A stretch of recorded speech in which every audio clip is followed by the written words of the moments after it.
දැන් අපිට දැන් වැඩ දෙකක් නේ තියෙන්නේ. එකක් තමයි අපි 2026 පස්සේ දුවන්න ඕන. ඒක එකක්. ඊළඟට 2027ට 2026 ඉලක්ක සම්පූර්ණ කරන්න දුවන ගමම්ම 2026ට සූදානම් වෙන්න ඕන. ওই දෙකනේ මේ තියෙන්නේ. දැන් 2025 ගත්තොත් පොඩි අදහසක් විදියට අපේ ලේකම්තුමත් කිව්වා අපේ තියෙන භෞතික ප්‍රගතිය 64%. මූල්‍ය ප්‍රගතිය 61%. සමහර ආයතන තියෙනවා කියලා මට අපේ මුදල් අමාත්‍යාංශ කිව්වා මේ 70ට විතර තියෙන ඒවා තියෙනවා තව සමහර ඒවා 40 45 වගේ තියෙන ඒවා තියෙනවා කියලා කිව්වා. ඉතින් එහෙම බලද්දී අපි මැද තැනක ඉන්නවා. මොකද අපිට ගිය අවුරුද්දේ මැයි වල වගේ ඉඳන් තමයි වැඩ කරන්න පටන් ගන්න සිද්ධ වුණේ. බජට් එක ඉවර වුණේ මැයි මාසෙනේ. ඊට පස්සේ සිංහල දෙමළ අවුරුද්ද ඊට පස්සේ පළාත් පාලන ඡන්දේ ඇත්තම කියනවා නම් මැයි මාසේ ඉඳන් තමයි වැඩ කරන්න සිද්ධ වුණේ. එහෙම ගත්තොත් මාස 8ක් වගේ කාලයක් තමයි වැඩ කරලා තියෙන්නේ. ඉතින් ඒ ඇස්සේ මේ දිට්ටා ආපදාවටත් අපි මුණ දුන්නනේ. ඒ ඔක්කොම එකට සලකලා ගත්තම 164ක් භෞතික ප්‍රගතියක් මූල්‍ය ප්‍රගතිය 61%ක් ගත්තා කියලා කියන්නේ මං හිතන්නේ සැලකිය යුතු ජයග්‍රහණයක්. ඉතින් මේ ජයග්‍රහණය ලබා දෙන්න මැදිහත් වෙච්ච අපේ ලේකම්තුමා අතිරේක ලේකම්තුමාලා තුමියලා දෙපාර්තමේන්තු ප්‍රධානීන් මේ ඔක්කොම මූලික අයට මම ඇමතිවරයා විදිහට මේ වෙලාවේ කැමති යම් ස්තුතියක් කරා. කැපවීමක් මහන්සි වීමක් නොකරනම් අපිට මේ ප්‍රගතියට යන්න පුළුවන් වෙන්නේ නැහැ. ඊළඟට දැන් අපි මෙහෙම කරමු. දැන් 2027ට ප්‍රොපෝසල් හදා ගද්දී අපේ මුළු අවුරුදු ගාන අපි තුන් 5ක් කියලා සිරිපාල මහත්තයා කිව්වා වගේ ඒ මුළු අවුරුදු 5ට අදාළ ඉලක්ක වලින් 2027 සම්බන්ධ අදහසක් තියෙනවා. දැන් උදාහරණයක් ගත්තොත් මාස 7ක තියෙනවා අපේ නියෝජ්‍යමතුමාලා දෙන්නෙක් ඉන්නවනේ අපිට. ඒ දෙන්න සතුවක් තියෙනවා අපේ ලේකම්තුමාට අදහසක් තියෙනවා. අවුරුදු 5 මුළු වැඩසටහනෙන් 2027 සම්පූර්ණ කරන්න ඕන මොන වගේ ඉලක්කද කියලා. ඒකට තමයි අපි ඒකට ප්‍රොපෝසල් එක හදාගන්න අපිට වෙන්නේ. එහෙමනේ. ඒ නිසා දැන් අපේ අමාත්‍යාංශයේ දැන් ආයතන තියෙනවා 30ක්. කුරුඳු එකක් අපිට ආවනේ. කුරුඳු එකක් දැන් තියෙන්නේ මේ අමාත්‍යාංශයේ. අර ඉන්නේ අතන කුරුඳු එකක් තියෙනවා. එතකොට අපිත් සම්බන්ධ වෙන්නම් පුළුවන් උපරිම මට්ටමින් අපි මේ ආයතන 30ටම අපි වෙන වෙනම හම්බ වෙලා පහු යම් වෙලාවක් දාගෙන පුළුවන් තරම් ඉක්මනින් ඒ ආයතන වල ප්‍රොපෝසල් එක හදාගන්න. කීපය හරි එක හරි දෙක හරි නේ. ඒ ටික හදාගමු. ඒ ටික හදාගත්තට පස්සේ ඒ ටිකේ එකතුවනේ අවසානයේදී අපේ මුළු අමාත්‍යාංශය මේක 2027. එහෙමනේ.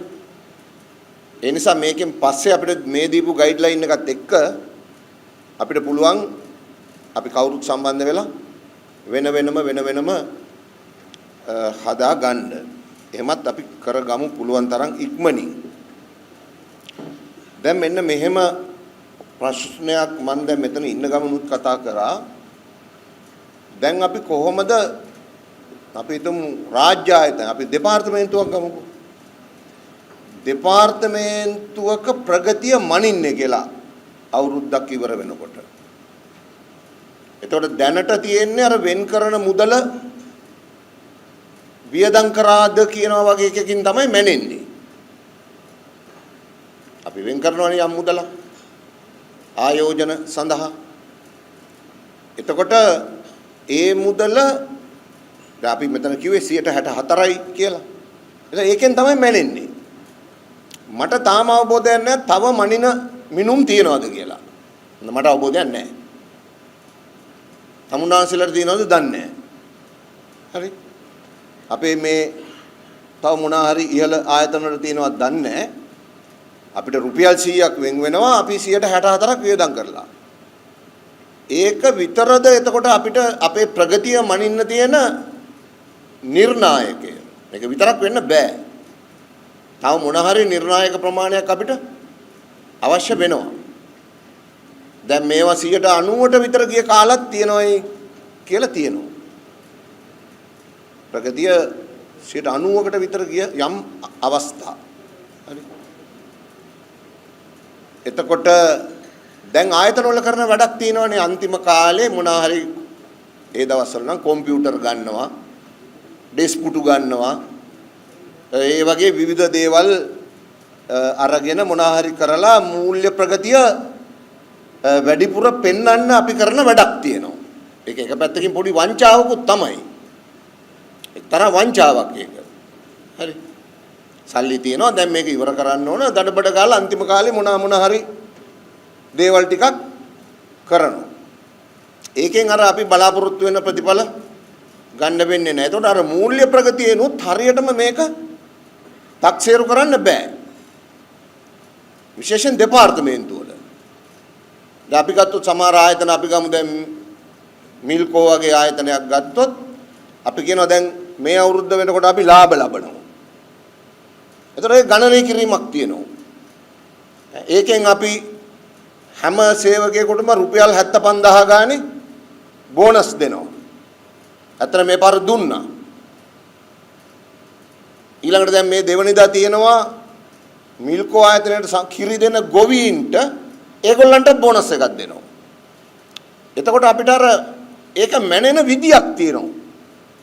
හැබැයි දෙපාර්තමේන්තු වල ඒක මැනෙන විදිය මට හිතෙන්නේ අපි තව මොන හරි නිර්ණායක ප්‍රමාණයක් හදාගන්න සිද්ධ වෙනවා. ඒක මේ පැත්තෙන් කරන්න පුළුවන් නම් මම කියන්නේ හොඳ එකක්.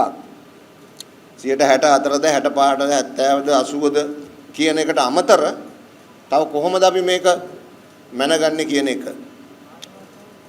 අපි බලමු ඒක. මම ඔයගොල්ලෝ දන්න දේවල් තියෙන්න පුළුවන්.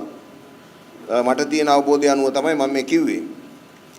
ඊළඟ මට හිතුණා දැන් අද අලුත් අවුරුද්දේ කට්ටියම හම්බෙච්ච එකේ පොඩි අදහසක් කියන්න මම නිතරම කියන එකක් තමයි මේ රජයයි ආණ්ඩුවයි ගැන කියනෝනේ කතාවක්. ඒක මම කොහේ හරි කතා කරොත් බොහෝ වෙලාවට රජයයි ආණ්ඩුවයි වෙන් කරලා කියන කතාවක් තියෙනවා. හරි. එතකොට ආණ්ඩුවට රජය ගැන අවබෝධයකුත් අවශ්‍යයි.